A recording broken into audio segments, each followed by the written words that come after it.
proposition de loi modifiant et complétant la loi cadre de l'enseignement national en République démocratique du Congo.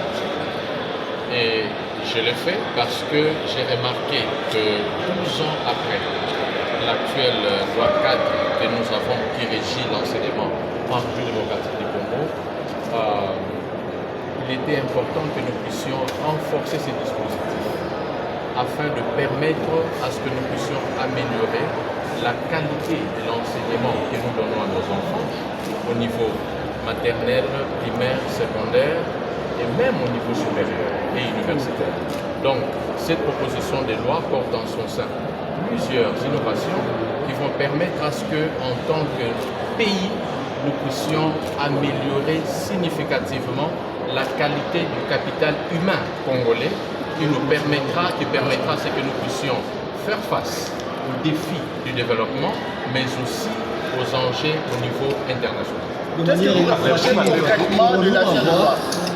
De manière illustrative, pour nous avoir des innovations les innovations que vous venez d'évoquer ici? Alors, les innovations sont nombreuses parce que, comme vous le savez, la loi cadre est une loi qui permet à ce que nous puissions toucher presque à toutes les différentes sections, compartiments ou sous-secteurs même de l'enseignement. Et en son sein, nous avions prévu comme innovation, par exemple, les programmes nationaux. Nous avons modifié quelques dispositions concernant les programmes nationaux afin qu'ils soient beaucoup plus congolais. Un programme national qui répond aux défis de notre pays et un programme qui permettra à ce que nous puissions adapter les enseignements que nous donnons à nos enfants afin de leur permettre, n'est-ce pas, d'intégrer les avancées technologiques que nous avons actuellement. Comme vous le savez, nous sommes à l'ère de la technologie et nous parlons même de l'intelligence artificielle. Donc il est important que nos enfants, dans leur programme national, puissent bénéficier des avancées majeures technologiques qui permettront à ce qu'ils puissent être compétitifs sur le marché de l'emploi, mais aussi sur le marché de la recherche.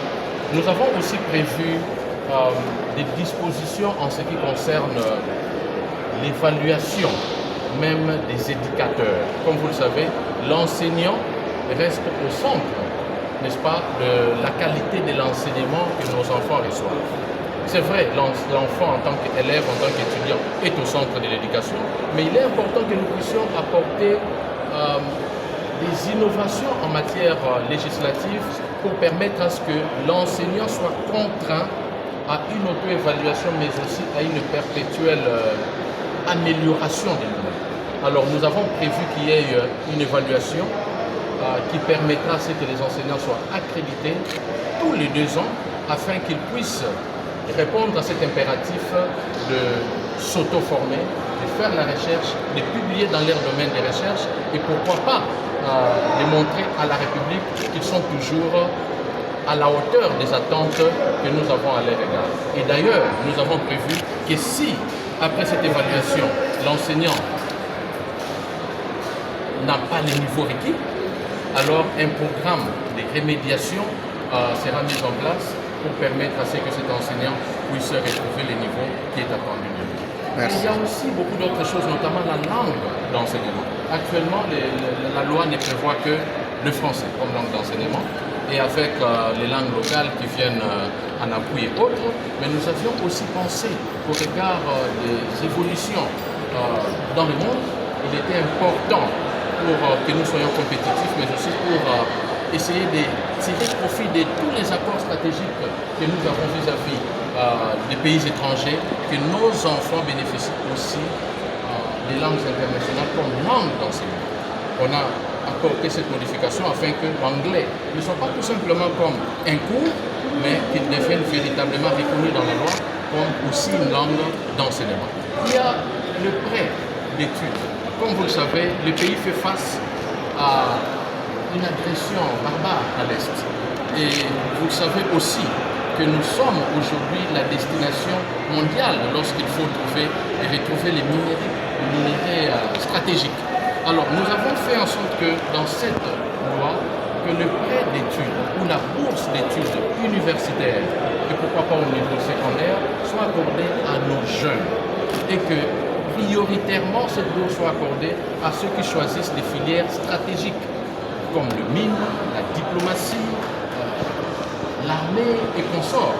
Des filières qui permettront à ce que notre peuple puisse développer en son sein des avantages comparatifs ou tirer profit des avantages comparatifs par rapport à la géographie de notre pays, par rapport aussi au caractère stratégique que nous occupons dans le monde. Et il y a, comme vous pouvez le constater, plusieurs autres innovations que nous réservons au bureau de l'Assemblée nationale et à la séance plénière, à la plénière de l'Assemblée nationale, afin que toutes ces innovations soient mises à la portée de notre public. Mais comme je vous l'ai dit tantôt, le plus grand souci que nous avons, la plus grande préoccupation que nous avions et les défis que cette proposition de loi viendra relever, ce sera celui d'améliorer substantiellement, significativement la qualité du programme d'enseignement en République démocratique du Congo, 2 de l'enseignant, mais aussi 3 de l'élève ou de l'étudiant qui en est les premiers bénéficiaires, afin que nous puissions tirer les bénéfices escomptés qui permettront à ce que notre pays ne soit plus à la traîne des autres pays développés, mais que nous puissions aussi participer aux grands enjeux du monde. Merci.